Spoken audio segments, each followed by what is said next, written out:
అధ్యక్షతన ఒక కమిటీ అత్యున్నతమైనటువంటి ప్రపంచంలో ఎక్కడా లేనటువంటి ప్రజాస్వామ్య వ్యవస్థకు కావలసినటువంటి ఒక రాజ్యాంగాన్ని తయారు చేసింది. ఆ రాజ్యాంగం ద్వారా మనం పరిపాలన సాగించుకుంటాము. దాంట్లో విధులు విధానాలు అన్నీ ఉంటాయి.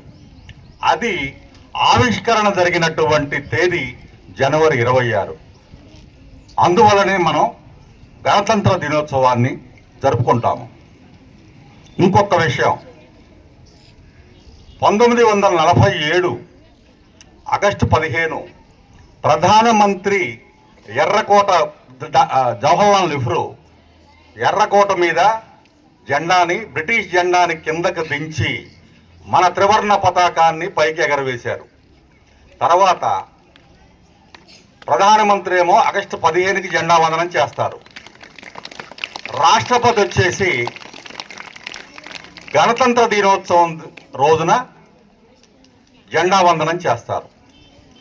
అది జరిగేది ఎర్రకోటలో, ఆగస్టు 15 జరిగేది ఎర్రకోటలో. 1950 నుంచి అప్పటికి రాజ్పథ్ అనేవాళ్ళు, ఇప్పుడు కర్తవ్య పద్ అని ఆ ప్లేస్లో జరుగుతూ ఉంది.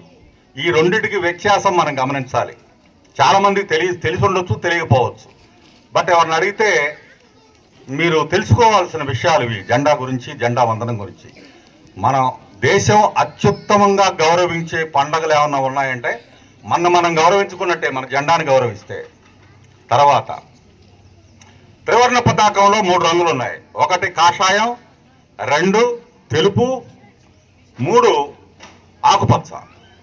కాషాయం దేనికి ప్రతీక అంటే శౌర్యం, త్యాగం. అదే తెలుపు దేనికి ప్రతీక అంటే శాంతి. ఆకుపచ్చ దేనికి ప్రసిద్ధి అంటే శ్రేయస్సు. ఈ 3 మేళవించి మధ్యలో అశోక చక్రాన్ని, 24 ఆకులు ఉన్నటువంటి అశోక చక్రాన్ని తెలుపులో మధ్యలో పెట్టారు. ఇది న్యాయానికి సింబల్. ఇంత స్టోరీ ఉంది మన త్రివర్ణ పతాకంలో. ఇంకొకటి, the difference between August 15 and 1950. August 15 ఏం చేస్తామో మనం ఇక్కడ కడతాము, ఏది ఫ్లాగ్ హోస్టింగ్ ఇక్కడ నుంచి పైకి ఎగరేస్తాం. అదే రిపబ్లిక్ డే రోజు పైకి తీసుకెళ్తాం. పైకి తీసుకెళ్ళిన తర్వాతనే మనం జెండా వందనం చేస్తాం. ఇది ఒక డిఫరెన్స్.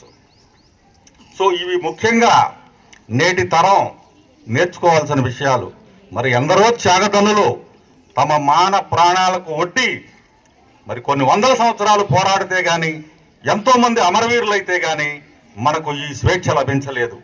మరి 77 సంవత్సరాల్లో దేశం ఎంతో ముందుకు వెళ్ళింది.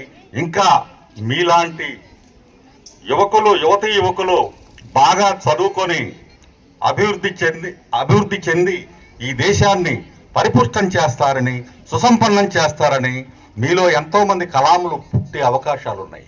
ఎంతోమంది సుందర పిచ్చయ్యలు పుట్టే అవకాశాలు ఉన్నాయి. ఎంతోమంది మేధావులు చిన్న స్కూల్స్ నుంచే, చిన్న గ్రామాల నుంచే వెళ్ళిన దృష్టాంతాలు మనకు ఎన్నో. ఈ రోజున మనకు మహానాయకులు అనుకునే వాళ్ళు మొత్తం కూడా గ్రామాల నుంచి వెళ్ళిన వాళ్లే. అందువల్ల మీరు మన దేశ శ్రేయస్సుకు మూల స్తంభాలు.